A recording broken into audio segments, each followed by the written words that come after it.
On a d'abord sur la région Midi-Pyrénées une grande diversité de paysages. On est une région vaste, avec des paysages très divers. On n'a pas la mer, mais après on a à peu près tous les paysages que l'on puisse imaginer sur le sud de la France. On a des identités paysagères différentes, variées, et nous n'avons pas les mêmes préoccupations selon les territoires où nous sommes.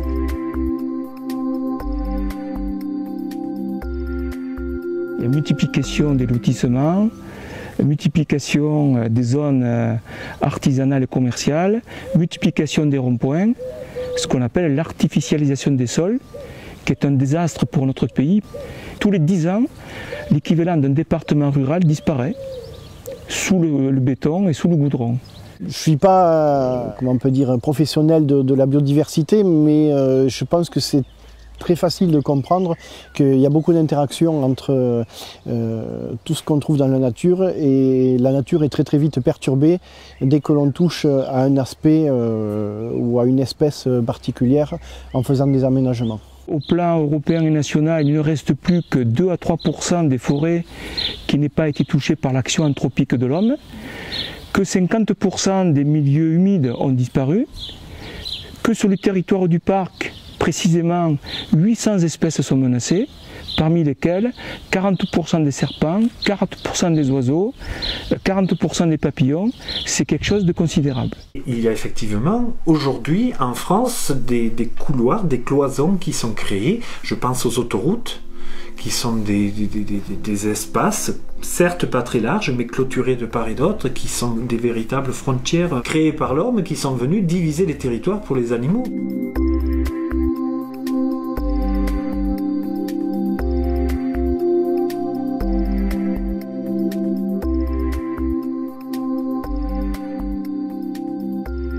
Les corridors biologiques, ce sont des connexions naturelles. Voilà. Donc on essaye de rechercher des connectivités entre des écosystèmes, entre des habitats. Voilà. Et la logique est d'essayer de limiter les coupures et essayer de créer un maillage. La trame bleue et la trame verte sont des outils pour permettre ce maillage territorial qui permettra la liaison pour toutes les espèces végétales et animales sur un territoire pour préserver leur cadre de vie, leur développement, leur reproduction et vivre bien avec tout ce modèle de biodiversité que nous avons. C'est vraiment une richesse. La trame verte et bleue, ça peut être un objet, une base structurante pour des projets à venir. La principale idée, c'est de ne pas diviser l'espace naturel. Et quand il faut le faire, quand il y a besoin de gérer un espace, le faire avec la plus grosse préoccupation environnementale, en sachant qu'il faut arriver à concilier les besoins de l'humanité et les besoins de la nature, quoi.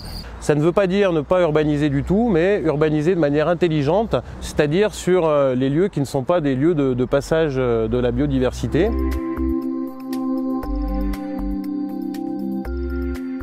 Il se trouve que depuis la loi Grenelle 2, les régions ont aussi à coélaborer avec les services de l'État les schémas régionaux de cohérence écologique. Donc notre région Midi-Pyrénées s'est engagée dans cette démarche de façon volontaire, et nous avons depuis déjà un peu plus d'un an, je pense, commencé à travailler sous forme d'ateliers pour définir notre propre schéma régional de cohérence écologique.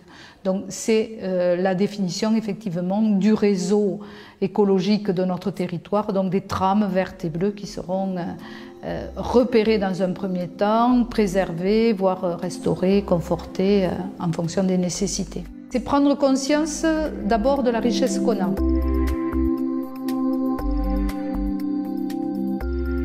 Nous contribuons à la mise en place concrète et respectée aussi de cette trame verte et bleue. Parce que sans traduction dans le document d'urbanisme, la trame, on peut toujours en parler, mais il n'y aura pas d'effet très concret à ce sujet. Nous avons identifié ces continuités écologiques qui permettent de relier les cœurs verts et qui sont nécessaires pour permettre le passage de la biodiversité, en particulier de la faune. Et donc l'objectif, c'est de préserver ces sites-là. Donc on est en ce moment dans un contrat qui vient d'être signé avec la région Rhône-Alpes. Et donc on est sur une phase d'étude, c'est-à-dire qu'on a identifié ces corridors, et on veut vérifier leur fonctionnalité. Pour ce qui nous concerne, le SCOT a établi un plan numéro 1, qui est un plan général du SCOT, dans lequel sont identifiées les zones urbaines, les zones agricoles et les espaces naturels. Nous avons donc reporté ces corridors sur ce plan numéro 1 du SCOT. Et aujourd'hui, donc, les PLU sont en train de se mettre en compatibilité avec le schéma de cohérence territoriale. Ça signifie par exemple un zonage spécifique avec un indice corridor écologique qui permet d'avoir des actions de préservation sur ces sites. À partir de l'élaboration d'une carte des unités paysagères de l'ensemble du pays d'Autan, ont été tracés des indicateurs de continuité qui ne sont pas contraignantes, qui sont simplement un fléchage de ce qui serait souhaitable d'avoir entre ces unités paysagères dans le SCOT. Les communes sont tenues de réviser leur plan d'urbanisme et de les rendre compatibles avec ce qui a été voté dans le cadre du schéma de cohérence territoriale. La plupart des communes qui sont en révision actuellement tiennent compte ou font des diagnostics qui vont leur permettre d'élaborer ou de localiser mieux ces couloirs de continuité écologique pour les faire figurer dans leur plan d'urbanisme. En 2005, nous avons commencé à travailler sur le SCOT et pour venir donc sur le sujet de la trame verte et bleue, ça a été pour nous dès le départ un outil de planification. C'est-à-dire que nous avons pris le parti de ce qu'on appelle le regard à l'envers, c'est-à-dire de travailler sur la cartographie de tout ce qui pouvait exister sur notre territoire, d'enjeux concernant les grands couloirs, bien sûr, de trame verte et bleue, mais aussi comment étaient interconnectés ces différents corridors. Nous sommes donc un territoire très rural, en pleine mutation sous la pression urbaine. C'est pour ça que nous nous appelons aussi la Gascogne toulousaine. Nous avons beaucoup travaillé sur notre identité et nous tenons à notre identité rurale et agricole.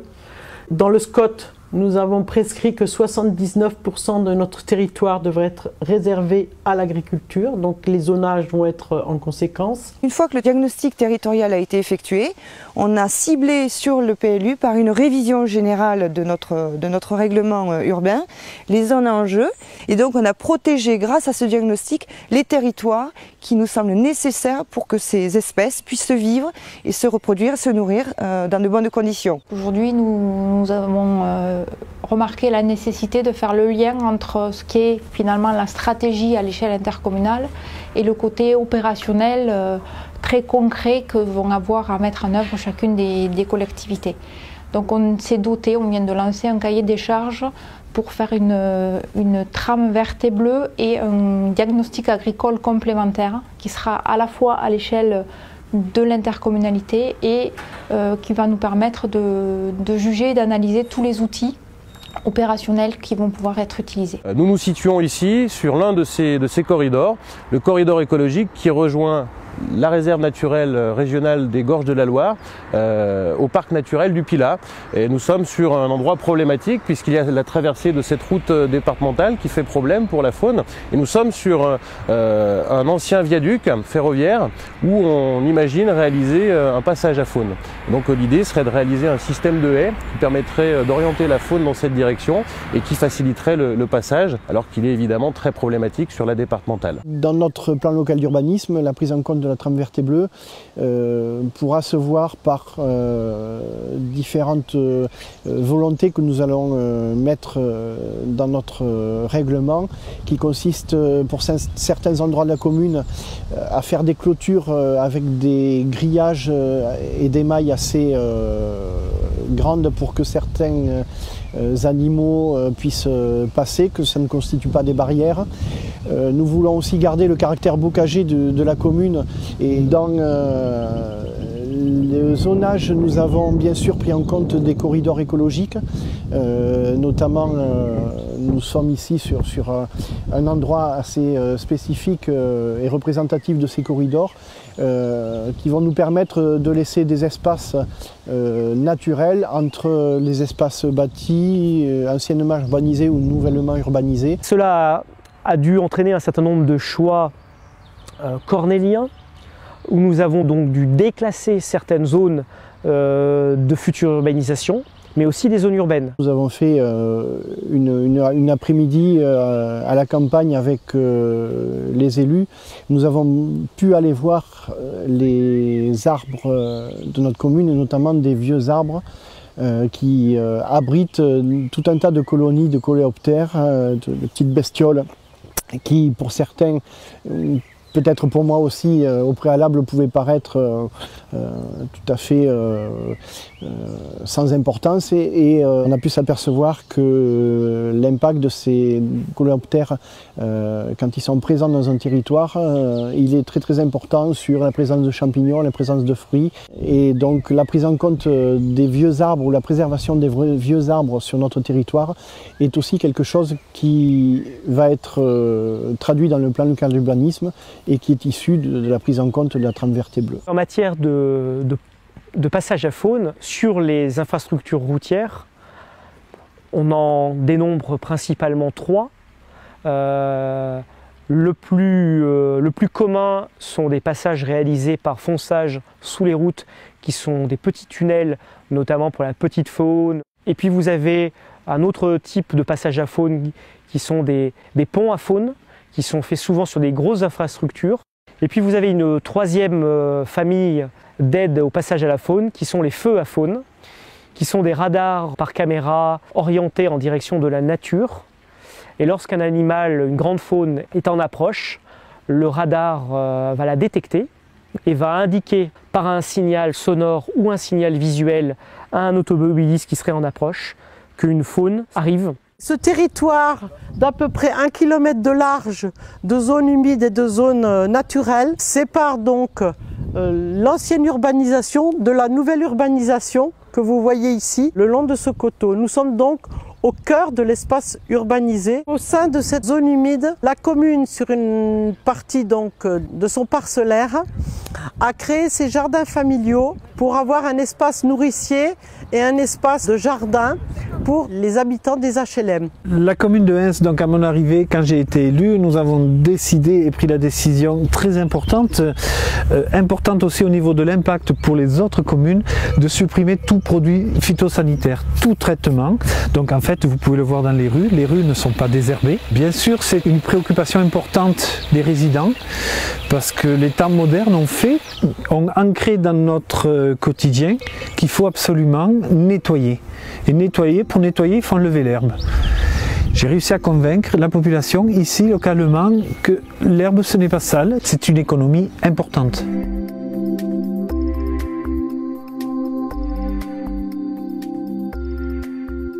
On a fait d'abord un questionnaire élargi auprès de la population.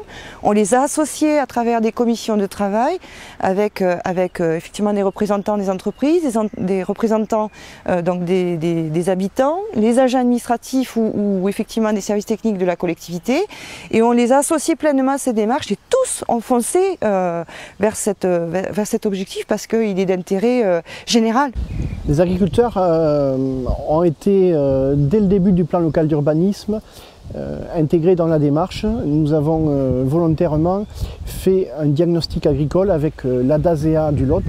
Le diagnostic agricole a été rendu public aux agriculteurs dans les premiers mois du plan local d'urbanisme.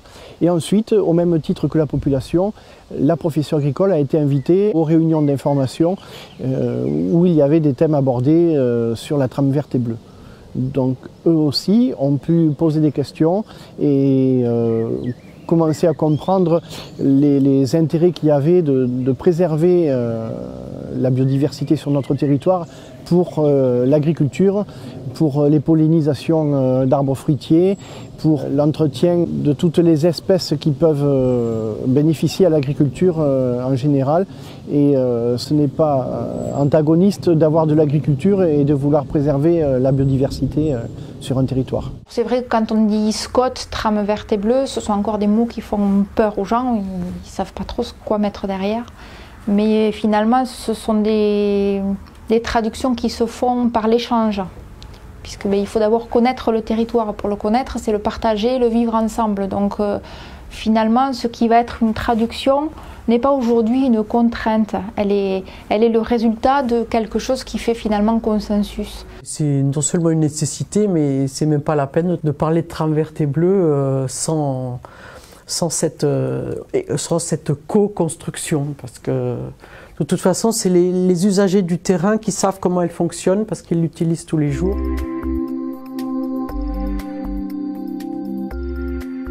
Mettre en place une trame verte et bleue est une facilité tout simplement parce que ça permet de préserver les atouts d'un village, déjà sur l'aspect macroscopique, c'est-à-dire l'aspect global, en préservant nettement ces espaces et en préservant nettement ces paysages.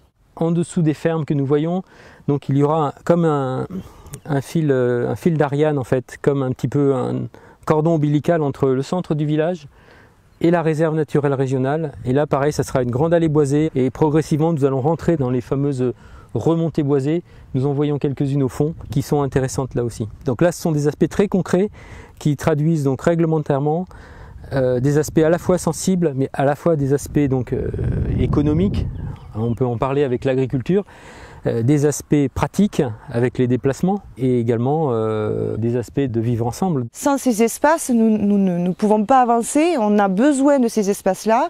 Nos administrés ont besoin de trouver un cadre de vie qui leur convient et beaucoup de familles, bien entendu, souhaitent avoir des espaces qui permettent ces enjeux-là pour les générations futures. Et donc les élus doivent prendre en considération cette dimension pour le cadre de vie. On a tous envie d'avoir un cadre voilà, où on est bien ensemble, où on peut se promener, partager et voir la nature autour de nous prendre cette dimension positive pour les familles. C'est une zone d'agrément souvent pour des populations, des zones de loisirs, de promenade ou aussi de liaisons douces souvent qui peuvent être constituées, soit pédestres, soit quelquefois quand c'est aménagé, cyclable, soit VTT ou autre. Le maintien de cette biodiversité est utile à l'homme pour tout un tas de raisons, ne serait-ce que pour les médicaments futurs à venir, pour la richesse et la diversité du vivant, pour maintenir une agriculture qui puisse se pérenniser dans le temps. L'intérêt est vaste et je pense que les populations en sont convaincues. De plus en plus, les grandes villes développent les notions de marketing territorial. Alors derrière ce gros mot se cache une réalité, c'est-à-dire que nous sommes dans un monde de plus en plus mondialisé, contextualisé, et donc il faut pouvoir se démarquer. Et la nature est aussi un moyen de se démarquer. Chez nous, la nature est plus verte qu'ailleurs. On essaye de faire en sorte qu'elle soit la plus attractive possible. Et le développement de continuité, c'est aussi permettre des coupures vertes, de grands espaces dégagés, une agriculture qui fonctionne, des produits locaux, des produits sains. Tout ça contribue à une image du territoire. Le projet de la trame verte et bleue, c'est couplé avec un projet social sur une cité sur laquelle il avait été repéré des difficultés intergénérationnelles et interculturelles, des problèmes de voisinage, voilà, et puis un cadre de vie assez peu agréable pour les habitants. L'idée, c'est donc de créer des parcelles de jardinage assorties de formation et d'accompagnement au jardinage naturel au cœur de la cité, des espaces nourriciers avec des bacs à herbes aromatiques, médicinales, des vignes, des kiwis. Ce qui est aussi intéressant dans ce projet et ce qui le rend passionnant, en tout cas pour le travailler, c'est qu'il a été construit avec les habitants dès son émergence. La notion de vivre ensemble, c'est pas simplement entre êtres humains, mais c'est aussi entre les êtres humains et les éléments de l'environnement qui nous aident à vivre, j'allais dire.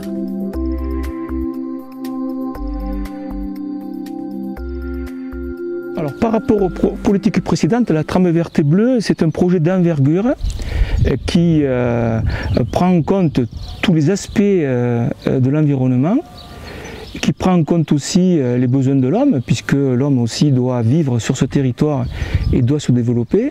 Et donc, il prend l'un et l'autre, à la fois la protection et le développement, ce qui pour un parc est très intéressant.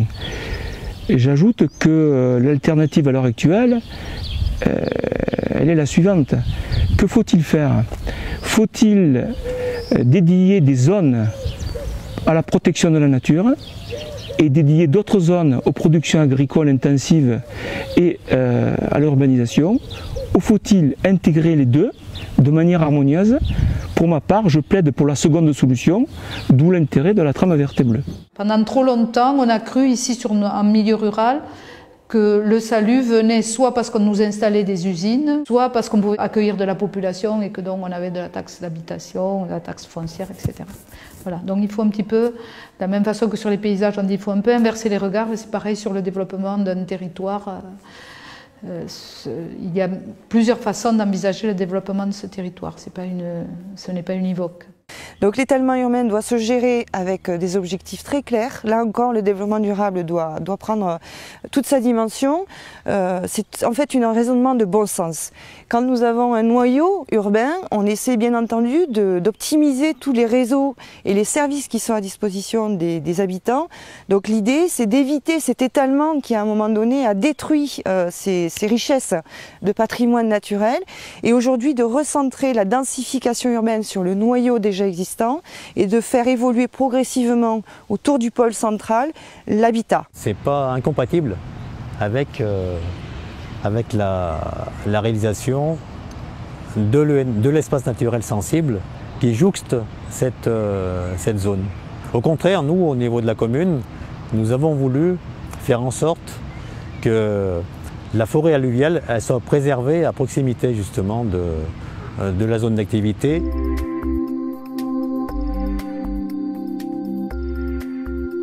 S'ils sont donc en charge des affaires de leur village et s'ils aiment leur village, s'ils aiment les gens avec qui ils vivent, s'ils aiment leur famille, qui posent un regard inversé sur leur village pour notamment mettre en évidence leur patrimoine. Chaque village a un patrimoine, et faire en sorte que des choses qui paraissent quelquefois futiles comme une prairie sèche ou une friche fleurie puissent être fondamentales dans l'organisation de la vie de la cité. Tout élu de la République, tout fonctionnaire ou toute personne attachée à une mission de service public doit se préoccuper du développement soutenable de ces espaces dont il a la responsabilité. Tout comme répondre à l'usager, il y a aussi, je pense, nous avons l'obligation de respecter, de pérenniser, d'améliorer les espaces naturels, agricoles, tous les espaces du cadre de vie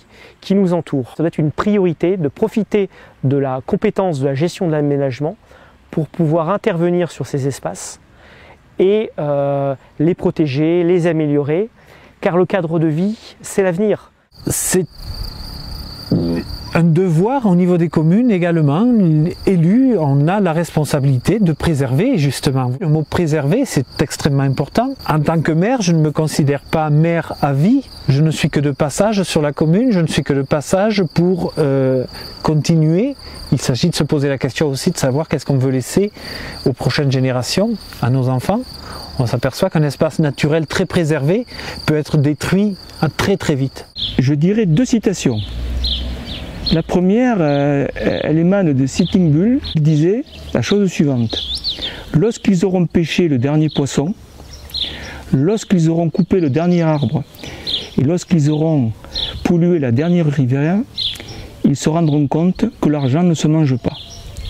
Et la deuxième, qui est de Saint-Exupéry, et que je trouve fort belle, il nous disait que la nature qui est la nôtre, nous ne l'héritons pas de nos ancêtres, mais nous l'empruntons à nos enfants. Donc si j'avais un message à donner aux autres élus, c'est que la biodiversité, c'est le plus beau des combats du siècle à venir. Ce n'est pas un combat de riches ou de nantis, et c'est un combat nécessaire à la pérennité de l'homme sur la planète. On n'a plus le choix, il faut protéger ces territoires. Donc j'invite tous mes collègues, confrères et consoeurs à prendre cette dimension en cause. On a des personnes formidables qui peuvent nous aider aussi à connaître nos territoires sur des choses un petit peu plus techniques, qui peuvent nous aider à participer à ça. Donc c'est très simple, il ne faut pas en avoir peur, au contraire, on a besoin de ces enjeux et de protéger nos territoires. Allons-y.